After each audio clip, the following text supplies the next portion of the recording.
হরে কৃষ্ণ। অজ্ঞানতিমিরান্ধস্য জ্ঞানাঞ্জনশলাকয়া চক্ষুর্মিলিतं येन তস্मै শ্রীগুরবে নমঃ। মুখং করোতি বাচালং পঙ্গুলঙ্গায়তে গিরিযৎকৃপাতমহং বন্দে শ্রীগুরু দীনতায়। তাই বিভূতিযোগ নামক দশম অধ্যায় শ্রবণ করিয়েছি গীতার বাণী ইউটিউবের ভক্তবৃন্দদেরকে বলছি।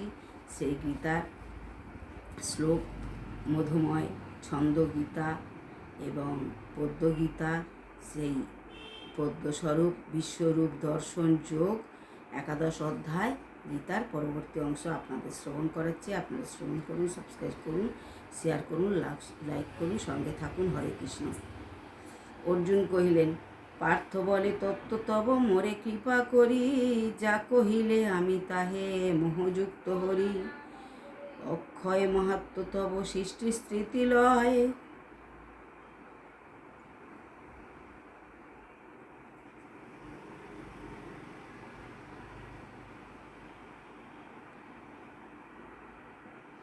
বলিয়াছি যাহা তুমি ওহে দয়াময়। পুরুষোত্তম সর্বসার তুমি জনার্দন, অপার ঐশ্বর্য মোরে করাও দর্শন। যোগ্য হই যদি আমি দর্শন করিতে, তাহলে দেখাও দেখি আপন চক্ষেতে। পার্থ বলছেন, এই বিশ্বরূপ তোমার 11 অধ্যায় যে বিশ্বরূপ আমাকে এতদিন গীতার বাণী শোনাচ্ছিলেন, সেই বিশ্বরূপ যদি আমার দর্শন করার শক্তি থাকে, সামর্থ্য থাকে, তুমি যদি দাও, কৃপা করে দর্শন করাও, তাহলে সচকে আমি দেখব। শ্রী ভগবান কহিলেন, ভগবান কহে পার্থ দেখো মম পানে, অসংখ্য বর্ণের রূপ দেখিবে নয়নে। দ্বাদশ আদিত্য দেখো অষ্টবসু আর, 11 রুদ্র 2 অশ্বিনী কুমার। 1 বায়ু দেখো ভারত, অসংখ্য অদিষ্ট পূর্ব অতীব অদ্ভুত। একে অবস্থিত দেখো বিশ্ব চরাচর, আমারই অংশেতে পার্থ বহু দেশান্তর।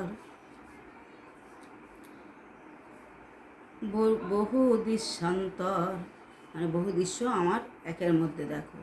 চর্মচক্ষে দেখিতে না পাইবে আমায়, দিব্য চক্ষু তাই পার্থ বলেছি তোমায়। দিব্য চক্ষু তাই পার্থ দিতেছি তোমায়। তুমি এই চর্মচক্ষে দেখতে পাবে না, পার্থকে ভগবান বলছেন, তাই আমি চর্মচক্ষু তোমাকে দেখতে পাবে না, দিব্য চক্ষু দান করলাম, তুমি বিশ্বরূপ দর্শন করো। সঞ্জয় কহিলেন, সঞ্জয় ধৃতরাষ্ট্রকে বলছেন, এই কথা বলি হরি মহাযোগেশ্বর, দেখালেন ঐশ্বর্য রূপ মনোহর। বহু মূর্খ বহু চক্ষু, বহুমুখ বহু চক্ষু, অদ্ভুত চক্ষু বহু অদ্ভুত দর্শন। অসংখ্যাতীত দিব্য অস্ত্র দিব্য আভরণ, দিব্য বস্ত্র শোভে বহু মাল্য, গন্ধময় বহু মুখ চারিদিকে অত্যশ্বর্যময়। সহস্র আদিত্য যদি হয় একত্রিত, তার তুল্য তেজ কবু হবে না নিশ্চিত। তখন অর্জুন দেখে সেই দেব দেহে, ত্রিভুবন একত্রিত অবস্থিত রহে। অর্জুন দেখিয়া তাহা রোমাঞ্চিত হইল, করজোড়ে স্তুতি করিতে লাগিল। অর্জুন কহিলেন, দেখিতেছি তব দেহে ওহে জনার্দন, স্থাবর সংযমভূত যত দেবগণ। দেবশ্রী ও নাগগণ করে অবস্থান, নিজ চক্ষে দেখিলাম প্রত্যক্ষ প্রমাণ। অসংখ্য আমার বাহু অসংখ্য উদর, অসংখ্য নয়ন তব হে বিশ্বেশ্বর। চারিদিকে হেরি তব অন্তহীন রূপ, আদি মধ্য অন্ত নাহি ওহে বিশ্বরূপ। অগ্নি সূর্য চারিদিকে হলে প্রজ্বলিত, তাদের যে রূপ হয় দ্যুতি প্রকাশিত। সেই রূপ দ্যুতিমান তোমায় নেহারি, তাহে দূর নিরক্ষণীয় হইয়াছ হরি। পরম অক্ষর তুমি পর ব্রহ্মরূপ, মুমুক্ষ জনের তুমি জ্ঞাতব্য স্বরূপ। এহেন বিশ্বের তুমি পরমে আশ্রয়, সে কারণে তুমি হও নিত্য অব্যয়। অনন্ত তোমার বাহু ওহে দয়াময়, শশাঙ্ক ভাস্কর হয় তব নেত্রদয়। তব মুখে হইতেছি দীপ্ত হতাশন, তব তেজে সন্তাপিত হে বিশ্বভুবন। এ বিশ্বভুবন, দিক সব তোমার দ্বারা সদা ব্যপ্ত রয়, তোমার ব্যপ্ত কার নাহি কিছু হয়। তোমার অদ্ভুত এই অতি গ্রহরূপ উগ্র, তোমার অদ্ভুত এই অতি উগ্র রূপ, ব্যথিত ত্রাসিত অতি ভুলি নিজ রূপ। আমি ভুলে যাচ্ছি যে আমি আমার নিজের রূপ, তোমার এই উগ্র মূর্তি আমি দর্শন করে।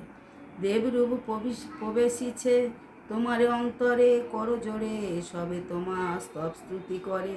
দেবতারা করজোড়ে তোমাকে স্তব স্তুতি করছে। শ্রুতিধ্বনি করে মহর্ষি সিদ্ধগণ, বহু স্তব করে করি তোমারে দর্শন। আদিত্য অশ্বিনী সুত আর রুদ্রগণ, গন্ধর্ব অসুর যক্ষ রক্ষ সিদ্ধগণ, বিশ্বদেব মরুদ উপাস্য সিদ্ধ,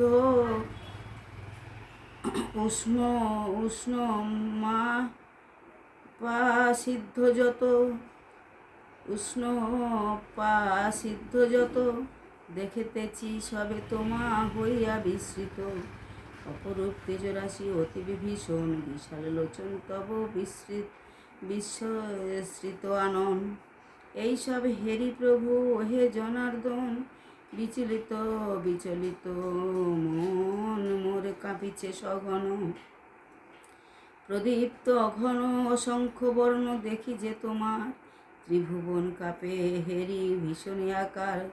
জ্বলন্ত বিশাল চক্ষু বিশ্বস্ত বিস্মৃত কানো, দেখিয়া হতেছি প্রভু ভীত অনুক্ষণ। অতি ভীষণ দন্ত যুক্ত মুখ তব, প্রলয়ের অগ্নিসম হয়ে অনুভব। গ্রীবাভ্রম হইতেছে আমারে দেখিয়া, কৃপা করি দয়াময় করো মোরে দয়া। সেই বিশ্বরূপ দর্শন করে অর্জুন ভয়ে ভীত হয়ে গেছেন, তাই বলছেন যে তুমি আমাকে দয়া করো। হরে কৃষ্ণ। তাই পরবর্তী অংশ পরবর্তী ভিডিওতে আবার শ্রবণ করাচ্ছি গীতার বাণী, আপনারা শ্রবণ করুন। গীতার উপদেশ অর্জুনকে বিশ্বরূপ দর্শন করাচ্ছে ভগবান শ্রীকৃষ্ণ। পরবর্তী অংশ পরবর্তী ভিডিওতে আপনারা শ্রবণ করুন, সাবস্ক্রাইব করুন, শেয়ার করুন, লাইক করুন, সঙ্গে থাকুন।